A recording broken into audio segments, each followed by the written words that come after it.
अकोल्यातील पातूर तालुक्यातल्या आलेगाव डोणगाव मार्गालगतच्या वसाली बीटमधील वनक्षेत्रात गुरे चरणाऱ्या गुराख्याला अर्धवट पुरलेला मृतदेह दिसून आला। या घटनेमुळे परिसरात मोठी खळबळ उडाली आहे। गुराख्यानं तत्काळ स्थानिक पोलीस पाटलांना घटनेची माहिती दिली। त्यानंतर पोलिसांनी घटनास्थळी धाव घेतली। प्राथमिक चौकशीत हे ठिकाण चांदणी पोलीस स्टेशनच्या हद्दीत असल्याचं निष्पन्न झालं। त्यामुळे चांदणीचे पोलिसांनी घटनास्थळी भेट दिली।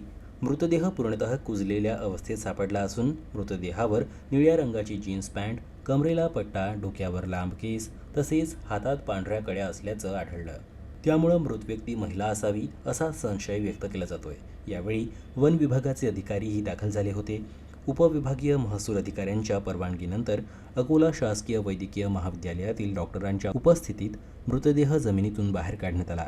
यावेळी घटनास्थळाजवळील मातीचे नमुने तपासणीसाठी घेतले गेले असून संपूर्ण परिसराची झडती घेण्यात आली। मृतदेहाची ओळख पटवण्यासाठी DNA नमुने घेण्यात आले आहे। सुमारे 10 ते 12 दिवसांपूर्वी हत्या होऊन मृतदेह गाडल्याचा प्राथमिक अंदाज व्यक्त केला जात असून गुन्हा इतरत्र घडून मृतदेह येथे फेकण्यात आला की घटनास्थळीच गुन्हा घडला याबाबत तपास सुरू आहे।